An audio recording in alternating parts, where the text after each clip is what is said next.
Hello. About to go live with Blog Talk Radio. We've got about 3 minutes left before we go live. Just thought I'd wait and see who would join me early.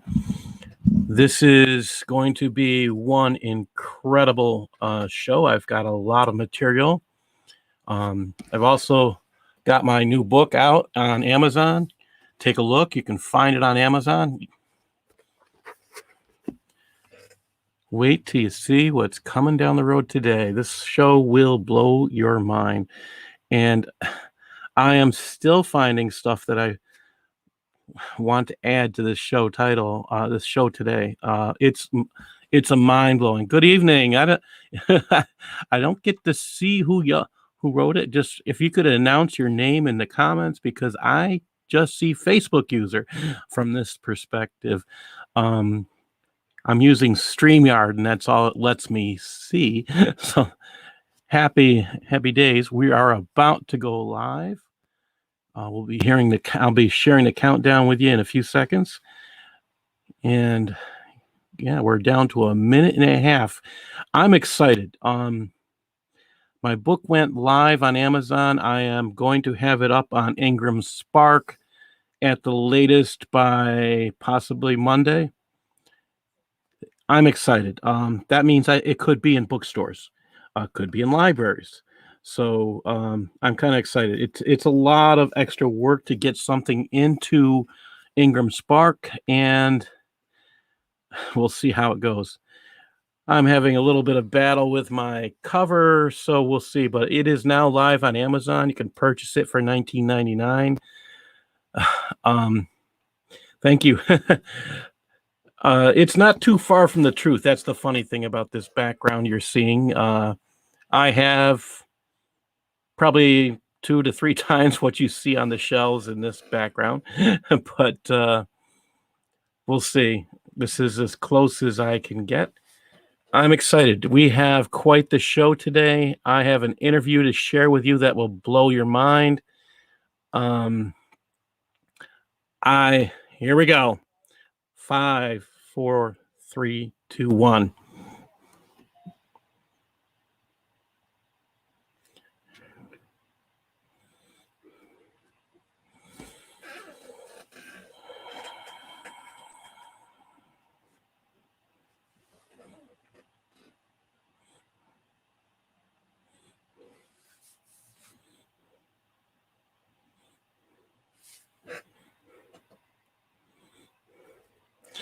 Hello, welcome to the Sutliffian Report, the place where the news is never hidden and the truth always wins.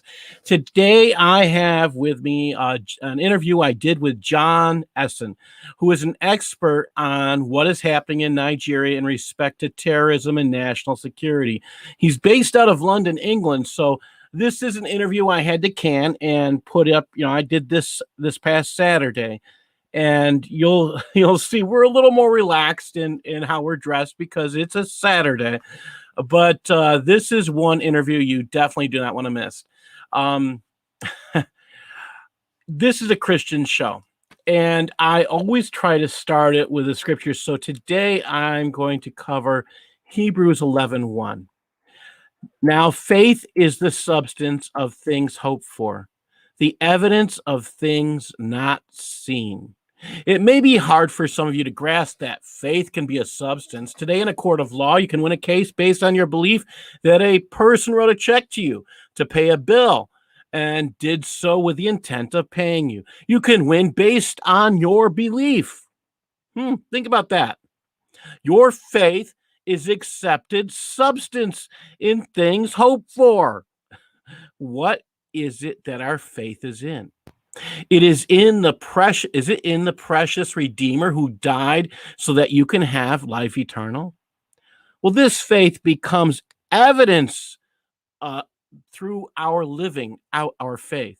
People can see what we truly believe, that we truly have faith in a God who loved us first. In yesterday's reading, we learned the just shall live by faith. Is your faith substantial enough that you're living it? Are people seeing the evidence of that by your words and actions matching up? Living a faith in Christ is not easy. It requires the one thing many of us have a hard time doing: apologizing when we're wrong and owning up to a mistake that we make, often purposefully. I'll own up to that. Live that faith you have in Christ. Make it more than a private belief. It is not a piece of clothing you take off when you go home. Substance is something that does not disappear. It remains. It lives. Live that faith. Dear Lord Jesus, help us, Lord, to become true examples of our belief in you. Help the substance of our faith to become something real. Help it to become contagious. Help our faith that it may become something beyond our own understanding that draws others to you and not to me. For you alone are worthy of praise. May you be praised for this work you're doing in me. In Jesus' name, amen. Now, today I'm going to share with you an interview of John Esin that I did this past Saturday. John is an expert on Nigeria and Kenya and has been closely following the attacks on Christians, the acts of jihadis, and the infighting between Boko Haram and the Islamic State West Province. With that said, let me read the bio from his Gillespie think tank that he is the CEO of. John Esin is a lawyer and an international expert in counterterrorism, conflict resolution. He specializes in designing strategic and tactical engagement models that counter asymmetric war threats, specifically in countries grappling with intractable conflict. While working with sections of frontline personnel units in West Africa, John learned to identify tactical paradigms for kinetic battlefield engagement models of non-state armed groups. Knowledge gained from these initial encounters have since defined his career trajectory. John's a researcher who has technical expertise in the design and implementation of preventing and countering violent extremism. That term is something I'm actually going to be discussing at another show. He is an expert in security sector reform programs and post-conflict environments. His comprehensive research on the strategic and tactical level drivers of political Islam in communities surrounding Lake Chad Basin and Sahel provides unique insight into how communities can lower the threshold of confrontation and raise levels of collaboration in theaters of conflict. Now, I'm going to start this interview first in BTR, so just hold on a second as I get this going, and then I will start. My biggest difficulty is on my end, I hear both sides, and they're not in sync, which is horrible. But this is one incredible interview. I have to say, I was surprised. I had an idea of what he would say. I did not know the extent of how much we agree. So here we go.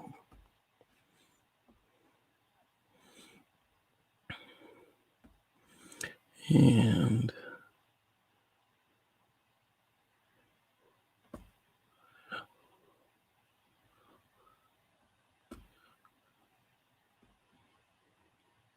today I'm meeting with John Esin, a national security expert, and just to say it's an honor. John is in London, and it's a Saturday, so we're both on a casual mode. And just want to say thank you for joining us, John. And I just wish you could tell people about what you do and who you work for.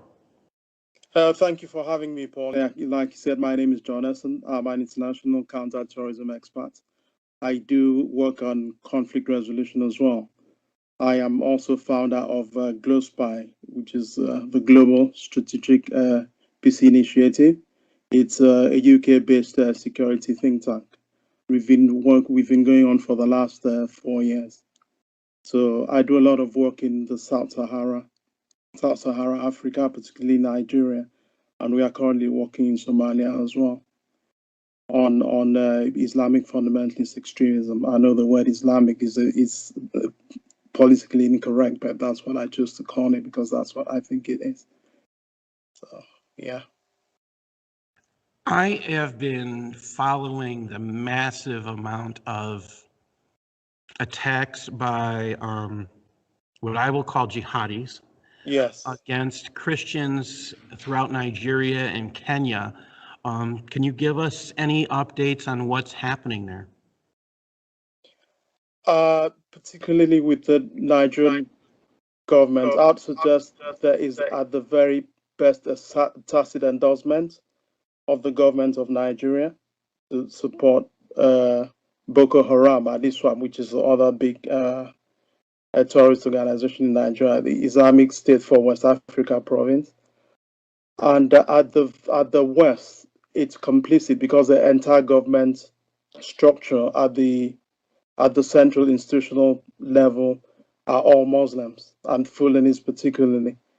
And the two biggest terrorist organizations in Nigeria or in that region, Boko Haram and ISWAP, are Fulani as well. The Sunni Muslims who subscribe to the ultra-conservative puritanical brand of Islam that started in Saudi Arabia.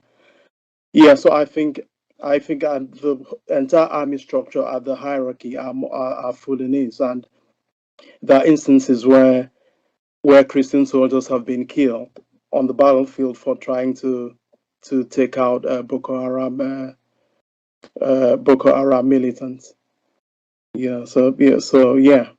I don't know if that is the case in Kenya, but I know that definitely in Nigeria is not having this. The government is not supporting. Rather, the government appears to be supporting Boko Haram particularly.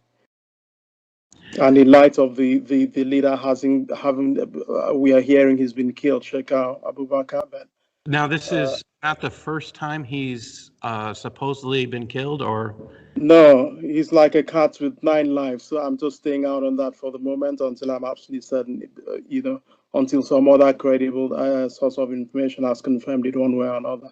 But for now, we are not sure if he's been killed. And I think the reason he survived for that long is because the government is behind some of this. It's more political than it looks on the surface. This time he supposedly blew himself up, is my understanding. Yeah, but what we hear is that ISWAP, which is the opposition, even though they are both Sunnis, sent 300 militants to be trained in Libya, and that they came back and launched an attack, which was supported by some of the insiders in Boko Haram against their own leader.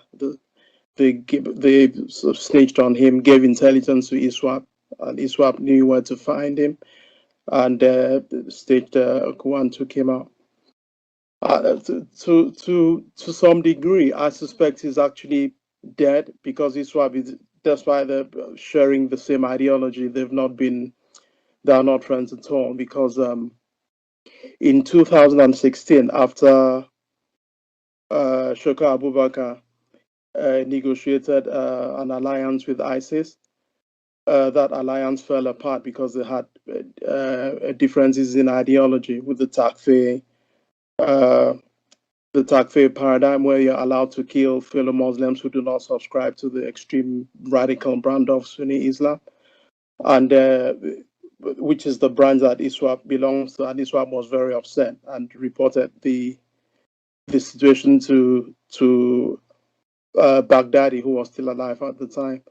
So Baghdadi decided unilaterally to get rid of, to sever the links with Boko Haram, and they've been fighting ever since. And where Boko Haram is in the Zambesa forest is very secure because it's very fortified. But ISWAP was on the open plains, semi-open plains, and used to have attacks launched by the security forces on their positions. So they needed a more secure base, which is one of the reasons we are hearing they had to take out Sheikh Abubakar. So that's what we've learned so far. So one of the truths about what you're, and I didn't catch all of that before. Thank you for sharing this because I didn't know that that was part of the reason. So one of the things about Islam is that they consider the priority fight to the purification of Islam. So Yeah. killing off people who are not Islamic enough, Yeah. or not, that it was considered the Ridda Wars to begin with, which basically purified the Saudi Arabia, and they got rid of those who, killing off those people who had been believers. They just didn't want to pay the jizya The to, Jizya, yeah. they didn't want to pay, or actually jizya is the wrong term. They didn't want to pay their tithe, their monies to the uh, to the to the Caliph, Abu Bakr. And it sounds like that's what's been going on in Nigeria, the idea of purifying Islam first. Yeah. And that's interesting. I was not aware of that, so that makes it kind of surprising. Yeah, that's definitely part of it because it's a global, like your former president said in 2011, straight after, I think less than a week after the 9/11 attacks, when he issued an ultimatum to the Taliban to give up Osama bin Laden for masterminding that attack so he could stand for trial. He said it was a global war on terror. I've always had problems with that, especially having learned a lot more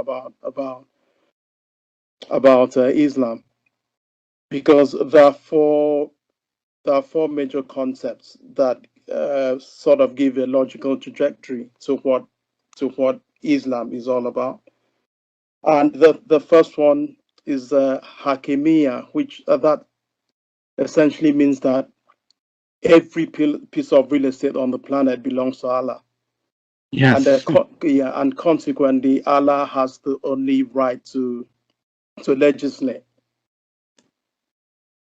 Allah And has the only right to legislate. And as far as the Quran is concerned, which is a divine, a book of divine instructions, Allah has given the entire earth to Islam. You know, and so they so consider anything us that Dar happens, al-Harb as well. absolutely, yeah. And so until they take over, until it becomes Dar al-Islam, that they have a right to Yeah, kill us yeah, off. house of peace against the house of chaos. Absolutely. So they have a responsibility to convert, to go out, to live where they are. For those who are true Muslims, to live where they are in the house of chaos or al-Harb, to go somewhere, prepare for jihad, and come back and clean it up and convert it to a proper caliphate for the Ummah, to expand and strengthen the Ummah, which is the global community of Muslims. Yeah, so that's what's happening in Nigeria as well. I've And been what? fascinated with this what's going on over there because it seems to be more active, but then the percentage of Muslims in Nigeria is huge compared to many Western countries. And Yeah, now, as you're saying, they have had a political leader who is endorsing it, which unfortunately there's no stopping this, is what it seems. Am I correct? it appeared to be the case, and a lot of us have been, writing about this and talking about this where we can, because he had intended to initiate a law where grazing land could be given to the Fulanis are predominantly herders, so they move from place to place with their cattle. And among others, had been suspecting that maybe that would be a cover for Boko Haram to go into the south as well, because the problem in Nigeria is predominantly in the north. And I thought that that was just an opportunity for Boko Haram or other terrorist organizations to infiltrate the headsmen who have been killing, who have been responsible for a lot of killings as well. Actually, there are some researchers who've put them as the third most violent terrorist organization in the world a few years ago. So we said that it would not be a good idea for the southern governors to accept for them to come to the south. So the governors of all of the southern states got together. I think it was just last week, and decided that they were not going to give out any grazing lands to Fulanis to graze their cattle. And the president has been very upset. He's been overtly, vocal about that, even saying that he suspects it's not constitutional for them to do that, but it's totally constitutional because the governors are responsible for their states and their constituents, and they have the right to decide how land should be used. Besides, this is a private enterprise as well. So why taxpayers' money should be used to fund it is what I don't understand. Now, is there a connection between the Fulani and Boko Haram or Islamic State West African province? There's definitely an ideological connection, despite their differences, particularly between Boko Haram and ISWAP. In 2013, there was a collaboration between those two, where they abducted, I think it was 8 French nationals in the Cameroons. Between them, they earned about $3 million doing that. So despite their ideological differences, they do come together for operational purposes if it benefits them. So to that degree, I think that's my battery. To that degree, they do cooperate if it's in the best of their interest to cooperate. And even where they disagree on the forms of operations, when a tactic seems to work for one, the other is likely to apply it just to advance their objectives. And that was one of my arguments as well, that this, you don't even know who is doing what anymore. So I think we should begin to research where some of these activities intersect, so that we can determine the geopolitical interest and where it lies. Because Boko Haram could be Fulani headsmen could be ISWAP. I mean, even between them, Boko Haram and ISWAP, some members leave Boko Haram to join ISWAP and others defect from ISWAP to join Boko Haram. Because if you're more radical in Boko Haram, if you're more radical in ISWAP and you prefer a more radical group, you leave ISWAP to Boko Haram. If you're not as radical and you're more moderate and you're in Boko Haram, you'll leave Boko Haram to go to ISWAP because, on those different spectrums, it suits you to be in one or the other, So they have those commonalities and differences and they apply them whenever it suits their purpose. Do you find, I guess one of my last questions will be, do you find it interesting that intelligence personnel and people in general do not find themselves informed on the concept of jihad? I know here in the United States that President George W. Bush created a policy unintentionally that forbade intelligence units from looking at Islam as the problem. So they were not allowed to research the concept of jihad or to discuss it. So is that something you're finding in Europe or in respect to it is absolutely. It's more so it's probably worse in your case, because with the new administration, they seem to have this unholy, bizarre alliance with Islam. Islam does not lend itself to any form of mutual coexistence. Neither does the liberal, progressive, left-wing politicians, or any left-wing for that matter. And I'm finding that even in Nigeria, it's more or less the same thing. In Europe, it's not as bad, but I think one of the reasons Trump got kicked out, because I think he won that election, though some may disagree. One of the reasons he got kicked out was because he had a policy on Islam and he wasn't allowed to execute it. But it appears that I agree that communism ultra left-wing liberal progressivism and Islam have this thing going, and it's a global agenda. What I'm not yet sure of is how closely linked the sub-Sahara Africa is connected to that. I don't know if there's been that connection yet, but I can see a thread running through it. I just don't know how thin or thick the thread from Africa is. But I know that between Europe and, I assume there would be a better way to put it, that between Europe and across the pond to you guys, there is some connection there. Well, John, thank you. Once again, can you tell everybody about the organizations you work for, how they can support your work, how they can follow you as well? My organization is the Global Strategic Peace Initiative, GLOSPI for short. We are a UK-based security think tank. At the moment, we don't take donations. We don't quite need them, but we need work. So that we will appreciate that. We work predominantly in Africa, but we don't mind working anywhere else on counter-terrorism and conflict resolution. Thank you, and God bless. Thank you so much, Paul. Okay. All right. So we are back live on live stream. Now, I have to say, John's work is important because jihad is yet to stop in Nigeria. And as John said, it has an endorsement by the government of Nigeria for killing off Christians. I want you to think about that. That was the one thing I really wasn't aware of. I had some questions about it, but I really did not know that. Shortly before this interview, I have to say, it was revealed that 37 Christians were killed in Nigeria by jihadists.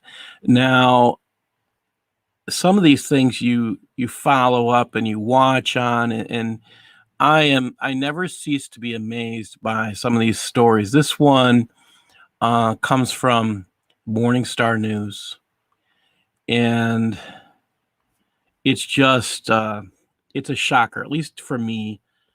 I mean, I do all this research. I read a ton of this stuff every time, and I just never cease to be surprised. I guess maybe I shouldn't be, but let me read this article. Herdsmen attack and kill 37 Christians in Plateau State, Nigeria. This is from Morning Star News. Fulani herdsmen on Sunday morning, May 23rd, killed 14 Christians in a village near Hose Plateau State and 8 others in another village. Herdsmen attacked Kwi village, Riom County, near Jos at about 11 p.m., said area residents. Solomon Mandix, a Christian rights activist. 14 Christians were butchered to death, including children. Mandix told Morning Star News in a text message 8 members of one family had all been killed. This is besides an additional 6 other Christians killed by the herdsmen in the village. Earlier that night in Dong Village, Jos North County, armed herdsmen attacked at 8 p.m., killing 8 Christians, area residents. Yeah, this is a lot. When you think about these numbers adding up, I'm going to read just one of the. One man said at the sound of gunshots were coming from the direction of her house.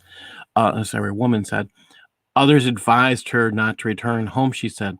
She still rushed to her house, and just as she was getting closer to a house, she found that one Istafanus Shehu, 40 years old, a member of the Church of Christ in Nations who had mental health challenges, was shot dead, and his corpse was lying beside her house. Samuel said, "We heard the attackers retreating and shouting Allahu Akbar. The herdsmen were also communicating with themselves in the Fulani language." To say that they are unaware, people are unaware of what's happening is just a shame. I'm also going to read the most recent article I saw on what's happening, which is, again, this comes from Morning Star News.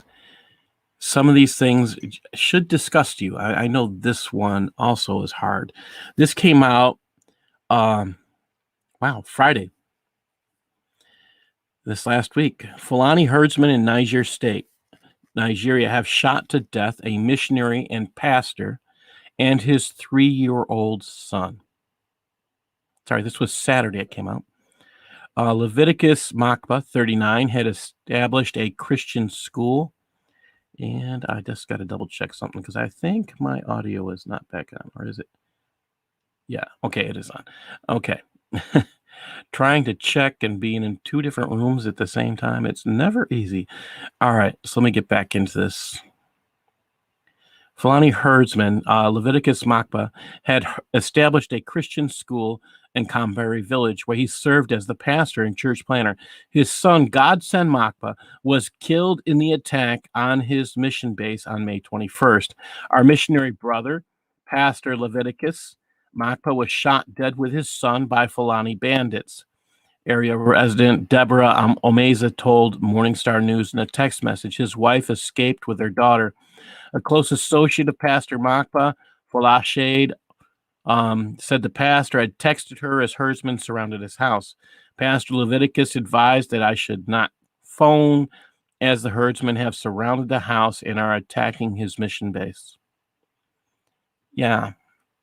So this is all too real for people in Nigeria. What happens when the percentage of people who believe in Islam raises high enough that their belief in jihad becomes something that they can express? Yeah, this is the stuff. I don't even discuss that, but in this book that I just got out on Amazon, The Cancer of Civilization Jihad, I don't discuss the percentage. What I do discuss is the social norm of jihad. I'm just asking, if you want to support my work, this is one way to do it. Right now, it's up on Amazon. I am working to get it into bookstores, and I hope to have that version out pretty soon. So let's come back to the United States for a bit, and we'll talk about what's happened here. This past week, we had a few things that are just, again, overwhelmingly shocking. Robert Spencer he heads Jihad Watch, and he caught something which I think every conservative base, every person who is concerned about truth should be very concerned about. And this is, let me just say this. This is, to me, it was utterly shocking and abhorrent. So the head of his article is Texas, man plots mass shooting at Walmart. Had Quran, Saudi flag, Nazi symbols. Media ignores the Islamic terms. So note that while Coleman Thomas Blevins, Quran, and Saudi flag, which feature the Islamic profession of faith, there is no God but Allah and Muhammad is prophet, that's what they believe, okay? Feature prominently in the photo of his paraphernalia. The New York Post doesn't mention them, while making sure to note that he had a swastika and other Nazi symbols in extremist books like Turner Diaries. Okay. Wait a minute. That doesn't mean he's jihadi, but it definitely means he has some Islamic flavor. So can you be a Muslim and be a Nazi? Absolutely. Can you be a Nazi and be a Muslim? Now you're asking interesting questions. Right after look back, the Nazis used Muslims. They were partners with them. So I would have to say you probably can be. So this is kind of important to start thinking about. There was another attack this past week, and I'm just trying to move my mouse between the two screens. Here we go. And get this up. Breaking 911 came up, and I thought this article, I'm not usually a fan of sites like this, but I saw this one, and I thought it was incredibly important. A Seattle man arrested at SeaTac Airport accused of trying to join ISIS. Washington man was arrested on Friday, May 28th at Seattle-Tacoma International Airport on, wait a minute, Friday, May 28th. Are we talking about last year? Because May 28th, yeah. I think they got their, okay, let's keep going. According to court documents, Alvin Hunter Gorn Williams of 20 years old of Seattle was arrested as he prepared to board an international flight following a lengthy investigation into his efforts to join ISIS. And let's keep going here. As alleged, Williams was determined to support ISIS either by traveling overseas to join and fight with terror organizations or by conducting an attack here in the United States, said Assistant Attorney General John C. Demers for the Justice Department's National Security Division. The FBI was just as determined to stop him, and he was intercepted as he tried to make his way abroad. The threat of terrorism at home and abroad remains, and the National Security Division is committed to holding accountable those who would provide material support to foreign terrorist organizations. He says he wants to thank the agents and analysts and prosecutors who were responsible for the case. Think about this. I mean, this is, again, a Muslim expressing his jihadist beliefs. And these are, this is an Islamic social norm, people. It's not something that leaves if you just decide not to. Again, these are social norms. So we have to start looking at this as essential doctrine and a normal expressed behavior. So that's actually important. Let me get to this next article. Governor Newsom is being recalled, and and now it looks like Governor Gretchen Whitmer will be recalled. This article comes from the Daily Wire. It came out May 30th. Court rules recall effort against Michigan Governor Gretchen Whitmer can move forward. The Michigan Court of Appeals ruled Friday that a recall effort aimed at unseating the state's Democrat governor, Gretchen Whitmer, can move forward, agreeing with the state's Department of Canvassers, which approved several recall petitions. Local Detroit media reports that the courts affirmed the board's approval of 7 petitions seeking to recall Whitmer and 1 seeking to recall Lieutenant Governor Garland Gilchrist. One additional recall petition was remanded to recall a Scrivener's error in stating that the date on which an order was issued. Of the 6 recall petitions, 5 are aimed at Whitmer's handling of the pandemic, and 1 is aimed at a trip to Israel that Whitmer took in 2019 before the pandemic began. Whitmer has, as the Daily Wire reported, been under fire for her behavior during the pandemic, at first approving a policy similar to the one in New York, demanding that nursing and adult care facilities accept recovering coronavirus patients, regardless of whether they can deal with contagious people. Yeah. So she was okay. And just like I live in New York, where King Andy killed thousands of people and still seems to get away with it because no one has arrested him, not even the FBI. So I guess you have to be a Democrat to get away with mass murder. Yes, I'm not a conspiracy theorist. Just just follow the history, people. It's been in the news, and all of a sudden it isn't. And how is that even possible? Going on to the next topic. On the southern border, people are entering with children, knowing that that having those children with them gets them special privileges. But whose kids are they? This article comes from elconservador.net. I found this article incredible, well written, and I apologize for not having my phone sound down. Don't normally get many phone calls. Another disturbing video has emerged on Tuesday, June 1st, from the border crisis. And just trying to see the joy of, I have a dad in elder care and trying to check and see if everything's okay.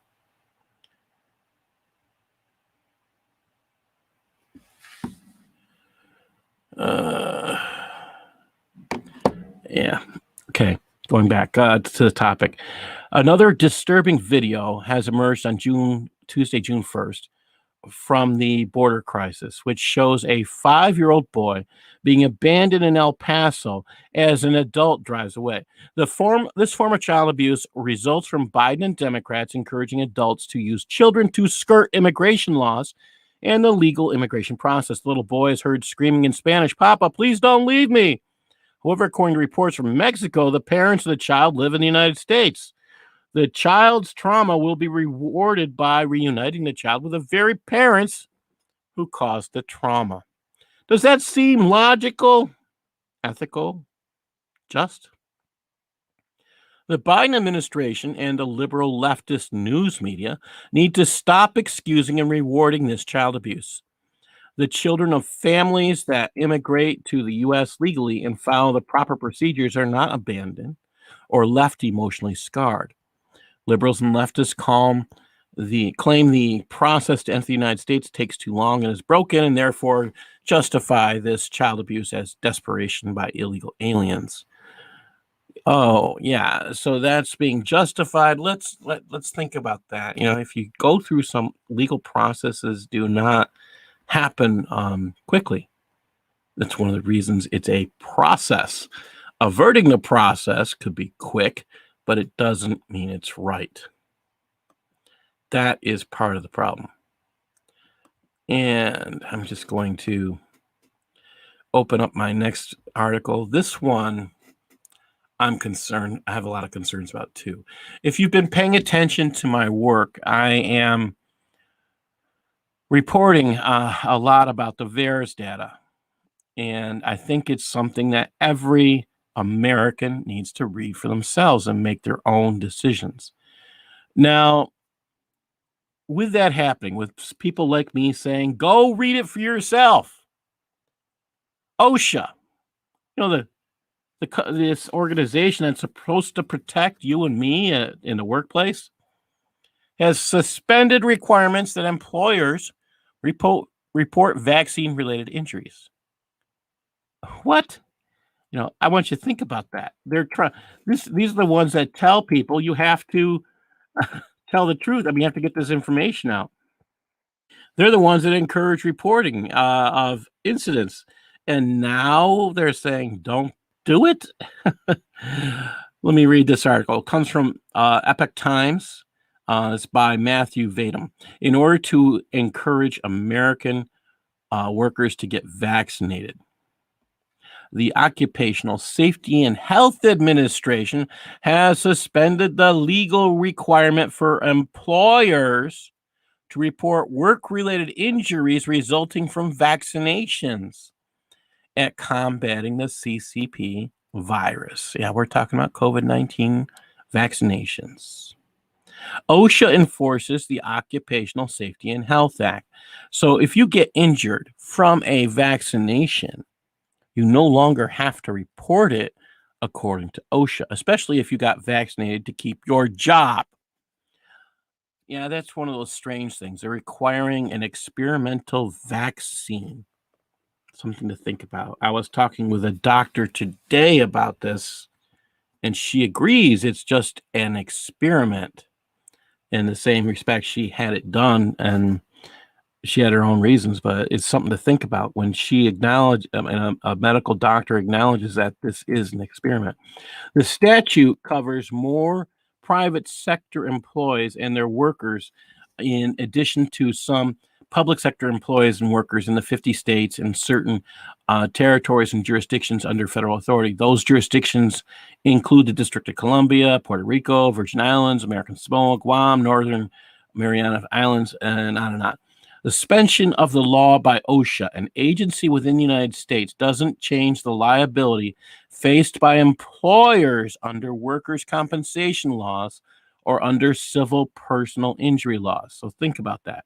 So even if you don't report it, you're going to be covered.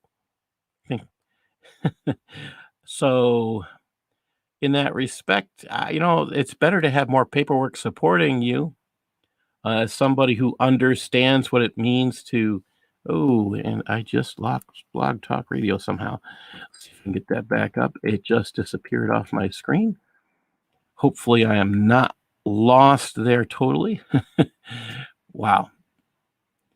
The joy of things, sometimes they just don't work the way you want them. I think I am still here, waiting to find out. Yeah, I'm still here. Okay. Joy of joys. You never know what's going to be happening. All right. So that's my reporting on COVID for the week. Now, I do have something really, really unusual to share. I am someone who likes to, when we point out people doing bad things, I think that's, when they finally do something right, we should applaud them. And believe it or not, we're going to applaud somebody today that I have to admit I thought I would never, ever, not in my lifetime, think I would be doing this. So this week, I'm just trying to get this right. And there it is. Okay. This week, Whoopi Goldberg got something right. And she gave credit to the Washington Free Beacon this week. Now, I have to admit, that's not something I would have expected. So let me see if I can get this ready for both places. And that's the joy. The closer I can get, the closer I can get this, the better. And I don't see it for I guess I am going to skip playing that one because I cannot see it for my video group. But I have to say, that's a shocker. Please do go to the Washington Free Beacon and take a look at this article. It is, the video is priceless. I'm just amazed when I think about this video. So let me keep going. I have another piece coming up that I do have located in both places. I just double checked it. What I have is shocking. Even in Canada, Muslims are expressing their hatred of Jews. To hate Jews is part of their daily prayers, which they repeat 17 times a day. Yes, and their hatred of Christians is included in that. So what this imam is doing, this leader of Islam is doing, is he's outside and he is teaching teenagers. I want you to think about that. Now I'm going to start this with here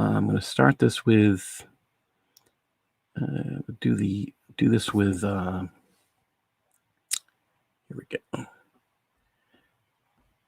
I'll do the video file here. Trying to do things in two different ways is never easy.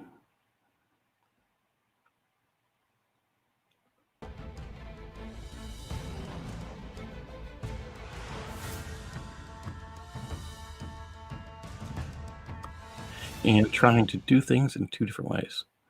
All right, so now I'm going to play this on BTR, and I'm going to comment on this. About whom Allah subhanahu wa ta'ala, okay, if I can get this up. Memory and the Yahud say, Yahud translated as Zionists, translated as Zionist Jews, whatever you like. The animosity of the believers towards the Yahud is based on religious grounds. Okay, I'm going to try and pause this for a bit.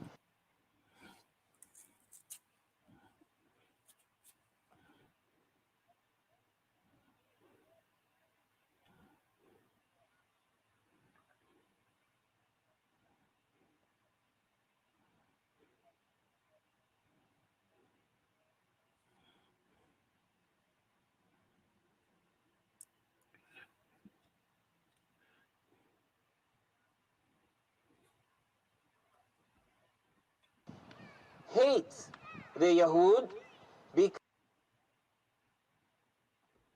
of their disbelief in Allah and because of their rejection and denial of the prophets and because of their injustice towards the people. There's a difference between the two types of enmity. The enmity of the Jews towards the believers is unjust, whereas the enmity of the believers towards the Jews is just and sensible.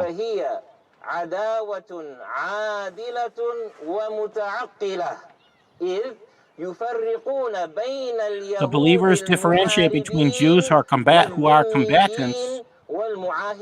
those who are dhimmis, and if you do not hate your opponents of Allah, you have no faith. Go find yourself a church, go find yourselves a synagogue, but the place for you is not a masjid. If you do not hate those who curse Allah subhanahu wa ta'ala and who insult him. Having said that, once again, we have not ever called towards violence towards others. Allahumma a'izz al-Islam wal-Muslimin wa adhill Says, "Oh Allah, humiliate the infidels and the polytheists and destroy the enemies of Islam. Oh Allah, grant victory to those who wage jihad. Oh Allah, demonstrate upon your enemies the wonders of your might. Oh Allah, disperse them and rend them asunder. Oh Allah, divide their hearts, and oh Allah, shake the ground under their feet." Think about this.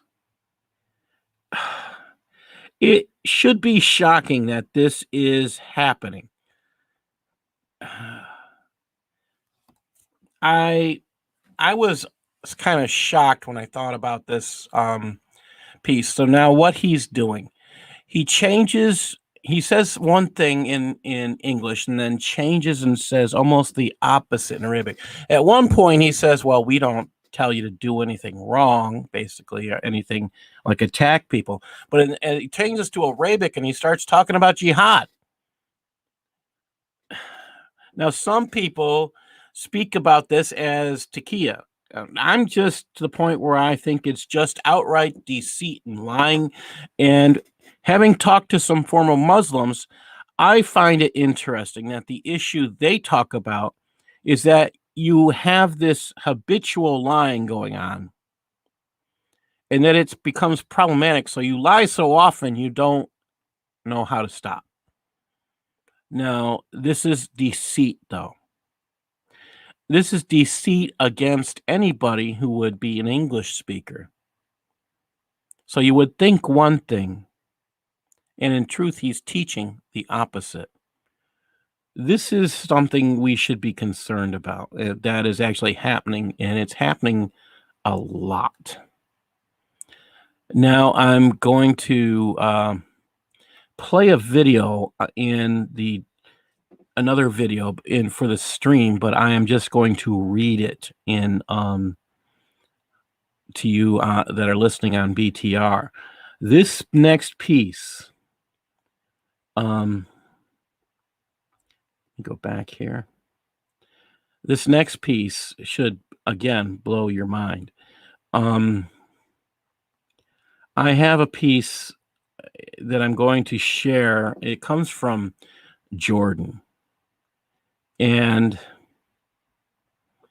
I'm just going to play this. Now, the reason why I'm picking on this one, it's the anti-Semitism that comes out of Jordan. And I'll start it in a minute. The reason I'm picking this is Jordan is considered a, quote, moderate country. Well, if you're a moderate country of Islam, well, is there such a thing? Now, I actually teach that there is no such thing as moderate Islam. It is how people actually portray themselves. It is how things go. So let me get this started in the stream, and here we go. This is another memory video. And here we go. Egyptian Islamic scholar Zaghol Al-Nagar from Channel 9.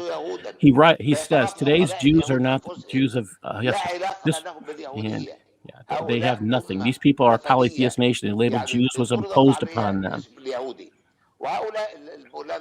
The Poles, Czechs, Russians, Americans, and people from other ethnicities.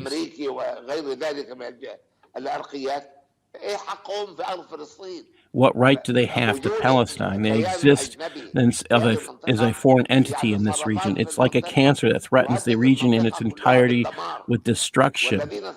Those who refuse to make peace with this entity, that is plundering Palestine, committed a crime against Allah, against the Islamic nation, against Islam, and against humanity in its entirety.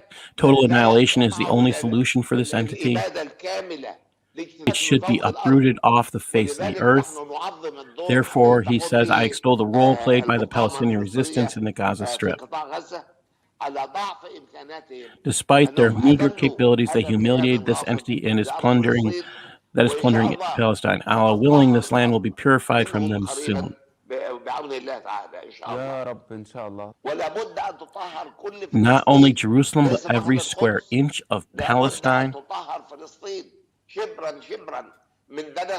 must be purified from the filth of these criminal gangs that defile this region and have been spreading this strife and troubles for a century. The Prophet Muhammad said, Judgment Day will not come until you will fight the Jews, you to the east of the river and they to the west of it. The current situation is our decisive battle with the Jews. The Arab rulers that put their heads under their shoes of the Jews and recognize the Jews' right to be in this region, and this was totally unnecessary. Should reconsider things because the time has arrived for the annihilation of the Jews and the total purification of the land from their filth.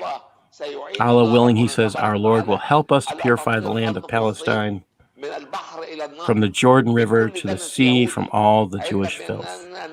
Now, I've had about enough that I can take of this, and I am. This is what is said in a moderate country. This man wants a genocide, much like who else wanted that? Was that Muhammad? Absolutely, it was Muhammad. That's what. Muhammad committed a genocide, totally wiped out an entire Jewish tribe, but that's not allowed to be talked about today. Oh, well, on my show it's allowed to be talked about, but people don't want you to talk about it.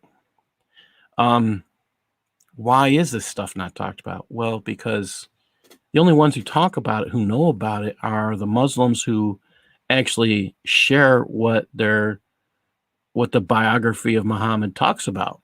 It's in there. It's in the Sirah. Sirah al-Rasul. Read it. The life of Muhammad. Read it. You should know what actually, you need to know these things. This man wants a genocide of all Jews.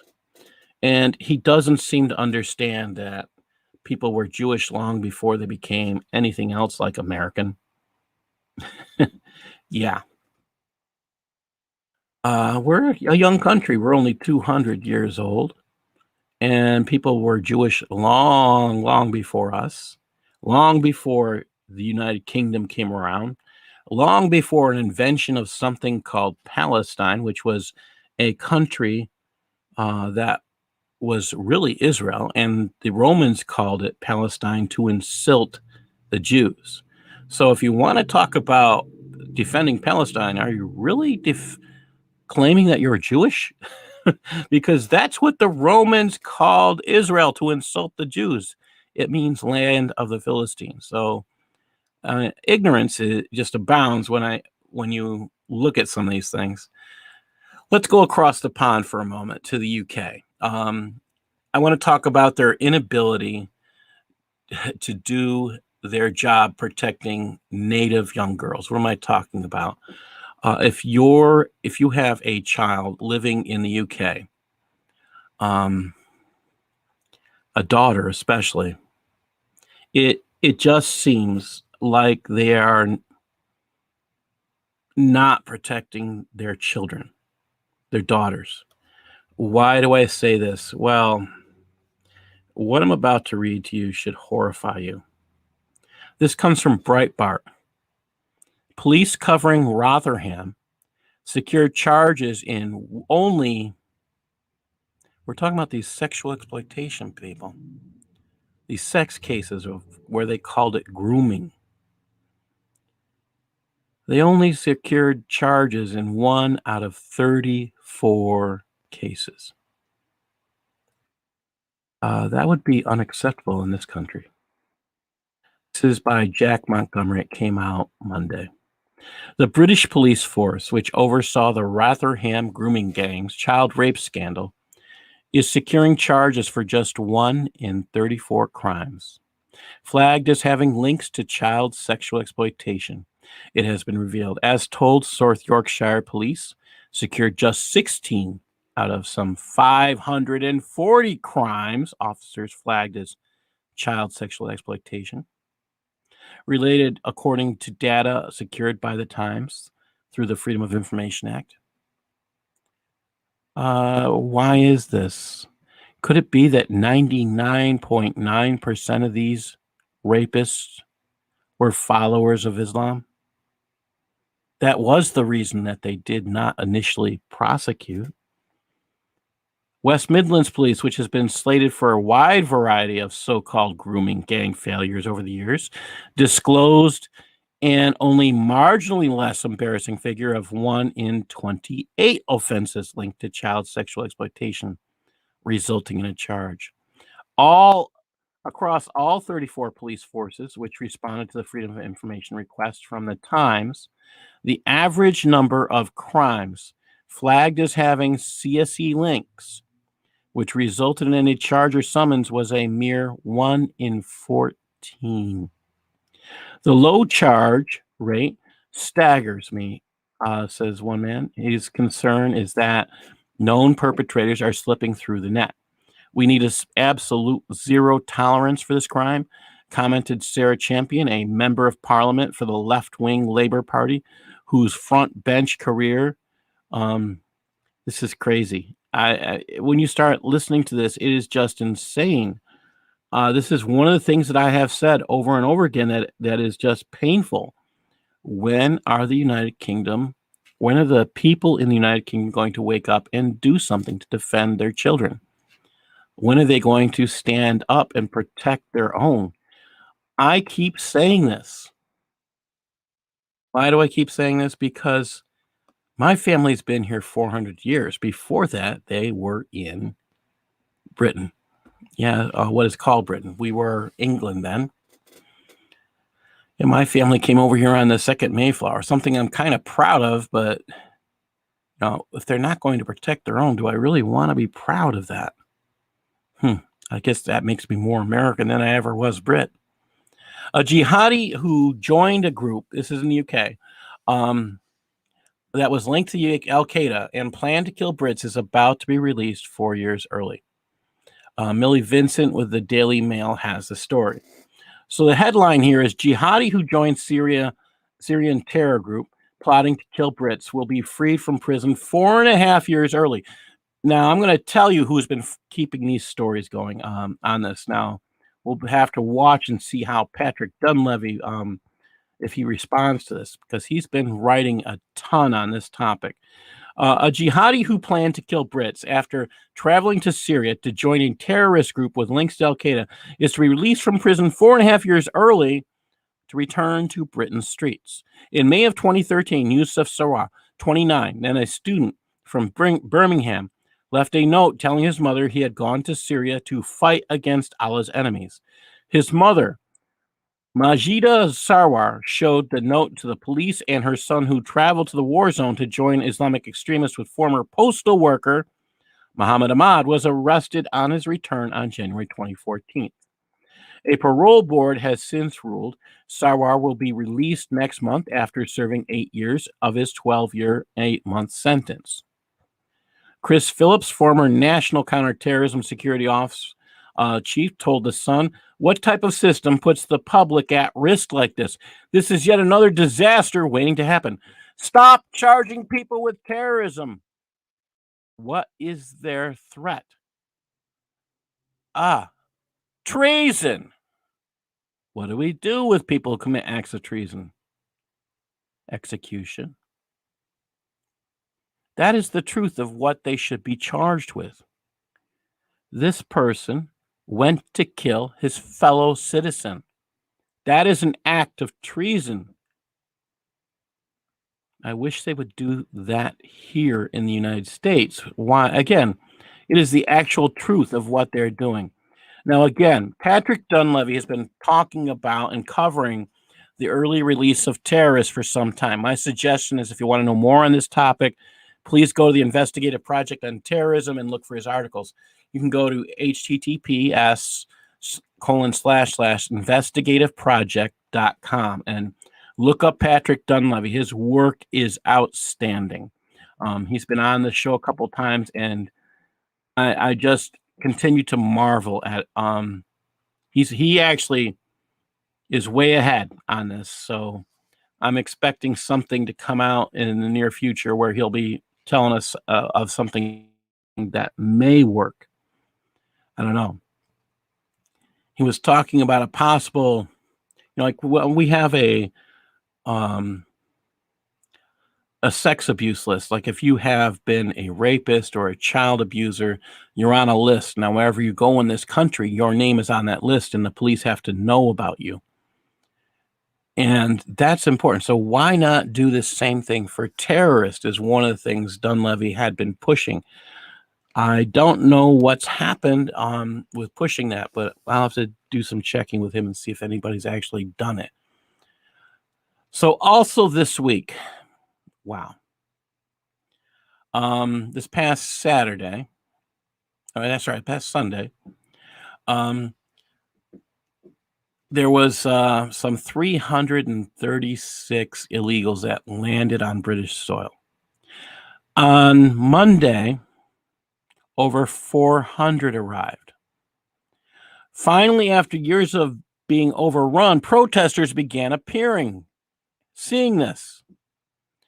So think about that. That's an awful lot of people. So protesters began to appear, and this is something new, unfortunately. It needs to be done over and over and over until their leaders wake up. This article came from Breitbart, came out May 31st by Kurt Zindulka. Over 400 illegal boat migrants landed in a space of 24 hours. A protest was held in Dover against the growing migration crisis in the English Channel. On Saturday, some 144 migrants were recorded landing on British soil, following 336 landing on Friday, according to BBC reporter Simon Jones. When migrants were being escorted by British border force through the port of Dover, they were brought ashore to be processed by immigration officials.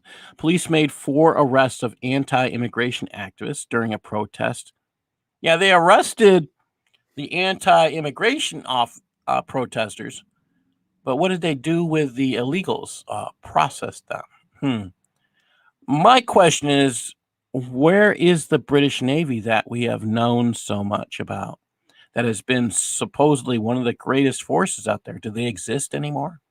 Do they not protect their own borders? Is there a way for them to turn these people around?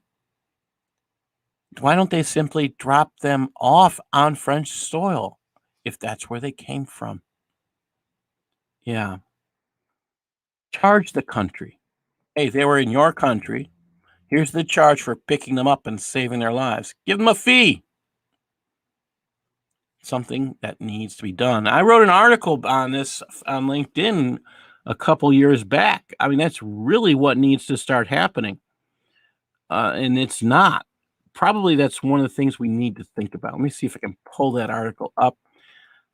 I mean, when I think about some of the insanity out there, there are people out there. This is, that's one of the true insanities.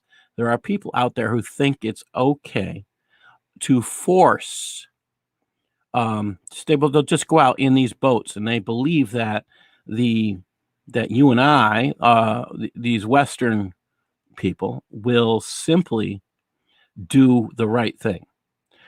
This was an article I had written back in 2019, in August 24th of 2019, where let me just read that since we're on the same topic here.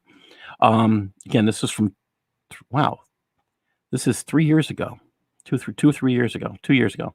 This past week, Germany's chancellor, this was 2 years ago, Angela Merkel tried to get all of Europe to begin using rescue ships in the Mediterranean Sea again. Specifically, she called for European naval ships to do the rescues. Rescue ships, I put in quotes, were saving illegal immigrants from drowning in the Mediterranean Sea and bringing them back to their home countries. This made them create income streams for NGOs that work with migrants. It also forced hundreds of thousands upon the shores of Europe because migrants would enter the water not fearing death by drowning because their European neighbors value life over death. This belief that every life is sacred has led to countries saving the lives of foolish people who expect Europe to save them, and in addition bring them to Europe at no charge. So boats run by human smugglers heavy laden with illegal immigrants had no problem tossing a few migrants into the sea. After all, the Europeans would save them. Would it matter if occasionally one or two people were found to be stranded in the sea needing help? No.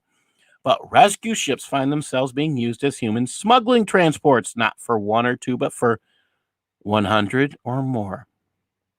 This means government naval boats acted as rescue ships have to be prepared with foods for over 100 miles beyond their own personnel.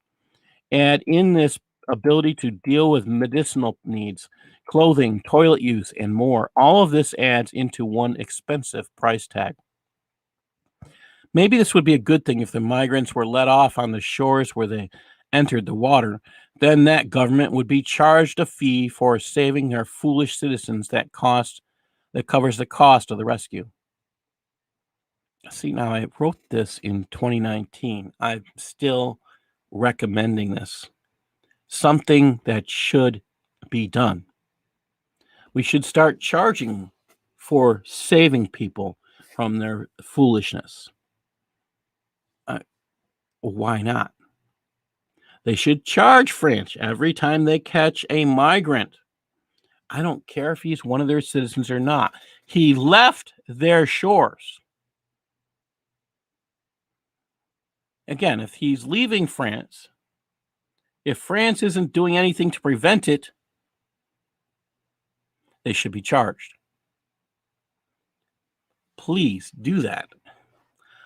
France got something right this weekend. So now that I've been mentioning France, I have to tell you what they did right. France did something shockingly right. And I want to share with you a Jihad Watch article by one of my favorite writers, Christine Douglas Williams. The title is France Bans Pro-Palestinian Protests for Serious Disturbance of Public Order.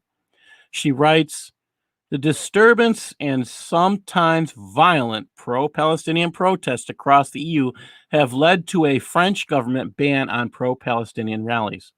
The passionate call for the obliteration of Israel at these demonstrations are appalling and have no place in Western countries. Western countries have tolerated the absurd, from protesters blocking railway tracks and roadways to outright violence, including stone and bottle throwing. Note the propaganda in the article below against this ban. So what are we talking about? The article below is from the New York Post.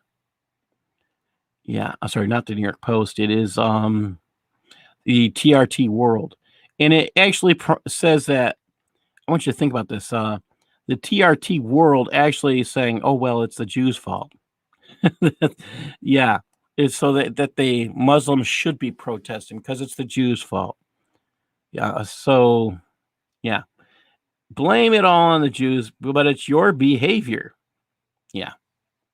Some of these things, like I say, you sit here and you kind of catch and you're like, wait a minute. All right. So let's get into, I have a few more articles here to share. This week, In the Congo, we had there was a jihad attack that killed 55 people. This article came out Monday on Reuters. At least 55 killed in Eastern Congo massacres, the UN said. They were killed in 2 attacks on villages in Eastern Congo, the United Nations said on Monday, and potentially the worst night of violence the area has seen in the last 4 years. The army and local civil rights groups blamed Allied Democratic Forces, ADF, and a Muslim and Islamic armed group. They're not saying Islamic, they're saying Islamist, as if there's any Islam separates politics from religion. It doesn't happen. It's not part of their faith to separate that. For raiding the village of Chabi, a camp for displaced people near Boga, another village. Both are close to the border of Uganda. Houses were burned, civilians abducted. The UN Office of Humanitarian Affairs said in a statement. Albert Bascu, the head of civil rights group in Boga, told Reuters by telephone that he had been alerted to the attack by the sound of cries at a neighbor's house. Quote, when I got there, I found the attackers had already killed an Anglican pastor and his daughter was also seriously wounded. The Kiva Security Tracker, KST, which has mapped unrest in rest of Eastern Congo since 2017, said on Twitter the wife of a local chief was among the dead. It did not attribute blame for the killings. It is the deadliest day ever recorded by the KST. The ADF is believed to have killed more than 850 people in 2020, according to the United Nations, in a spat of reprisal attacks on civilians. Yes, and again, this is a Muslim entity. It is Muslim means submission. It is from Islam. These are jihadis. Oh, and, they're not being called jihadis. They need to be called jihadis. And this is something to think about. Why are they refusing to call people what they claim to be? Yeah, these are things that are shocking, abhorrent, and so much more that's worse. My last article the day before I go into a little piece is on what happened in Indonesia this week. This week, 11 followers of Islam were arrested for planning attacks against churches.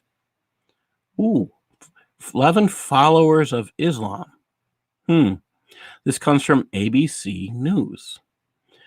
Came out May 31st. Police arrest 11 suspected militants. What happened to the term Islam? What happened to the term Muslim? Not telling us. Jakarta, Indonesia. Indonesia police said Monday they have arrested 11 suspected Islamic militants. Again, can you separate Islam from politics? No. They were accused of plotting attacks at several Christian churches in easternmost Papua province. On Friday, the elite Counter Terrorism Squad arrested 10 suspects in several raids on Papua Morak's district after receiving information about planned attacks in the province, predominantly Christian region in Muslim-majority Indonesia. Morak's police chief, Untung Sanggai, said, the arrest led police to another suspect who was detained Sunday and led them to seize items from various locations, including chemicals for explosives, modified air guns able to fire real bullets, jihadi books, and documents on planned attacks. Sangaji and said those arrested are suspected of being members of Jamaah Ansharat Dala, which has pledged allegiance to the Islamic State group and carried out a series of suicide bombings in Indonesia. They allegedly plan to attack churches in several places. He declined to provide more details, saying that the investigation is still underway. I want you to think about this. Is it a surprise that Muslims are attacking churches where there is a higher percentage of Muslims? No. Have we been seeing this across Europe as the percentage of Islam goes up? Absolutely. And in fact, there isn't a day that goes by, from what I understand, that this does not happen. So what are they doing to churches? They're setting them on fire. They are committing acts of vandalism. There are churches where they have found defecation. They are going to the bathroom on things that are considered important to churches. That's the politest way I can put it. That's happening. It's not a fairy tale. All you need to do is, if you want to check this out for yourself, just go and look. There are several sources out there covering this. Now, I do want to say one more thing about this book I finally got out, The Cancer of Civilization Jihad. Pick it up. It is at Amazon today. I'm hoping to get it into your bookstores next. It's important to share the truth. This particular book covers social norms. Now, I wrote this while I was still teaching, a good percentage of this. It took me quite a while to get the section done on hate. I think that was the most difficult thing I've ever had to write about. Now that this book is done, I'm looking at a new topic that I want to cover because it's become near and dear to me. I actually had planned to start this a little bit earlier, but I'm finally getting to the point where I have the time. So I'm looking at going at the topic of extremists. What is an extremist? Let me tell you why I'm looking at that. First of all, an extremist, if you use that term, it's crazy, this term extremist. It doesn't mean anything. Anybody could. Extremist is someone who does something outside the norm or believes something outside the norm. What does a Christian do? Well, if a Christian is extreme, they might love you to death. What does a jihadi do? Well, a jihadi is not an extremist. Oh, think about that. Even if he commits an act of violence, he is not an extremist because he is following his faith. So what would be an extremist? Again, a Christian extremist. Well, if you look at cults, you will find things that are outside the norm, what they call aberrant. They're not part of Christian doctrine. So if you look at cults, you might find something in that respect. Let's look at one with Islam. The Ahmadiyya, Muslims. Oh, so what is aberrant in their behavior? They have a claim that they are nonviolent. They have a claim that there is another prophet. Again, outside the norm. So they would be the extremists.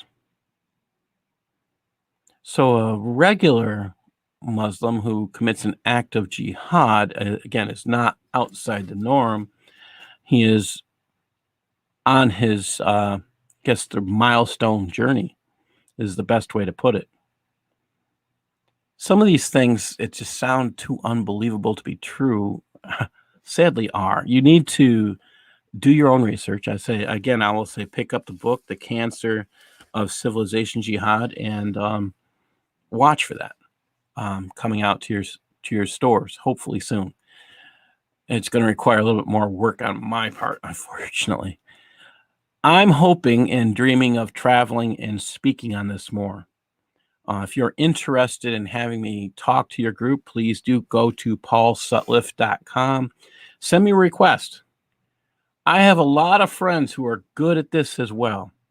And if I can't make it to your area, I will send one of my friends who can do this. There is a lot of truth out there that on this topic that is just so important. We need to get it out. It's crazy. I'm concerned that you're not being told the truth. What is their need to keep things from us? I've been watching people who are being banned by Google. They're being banned by Twitter. They're being banned by Facebook. What is social media's need to keep and stop us from expressing our freedom of speech? What is their right to that? I've been watching the Florida governor decide to fight that. I applaud him. What can we do to get the truth out? How can we protect those who do share the truth? Are we going to now expect that at some point in our lives, the concept of freedom of speech is going to disappear? That a book like this will be banned? Think about that. This stuff should not be scary. The concept of that is the scary truth that's coming down the road. If we don't stop this silencing, this cancel nature, that's what's going to happen. You're not going to be able to share what is true. It's time to wake up, people. My suggestion is, if you want to stay informed, follow me, support me in some way.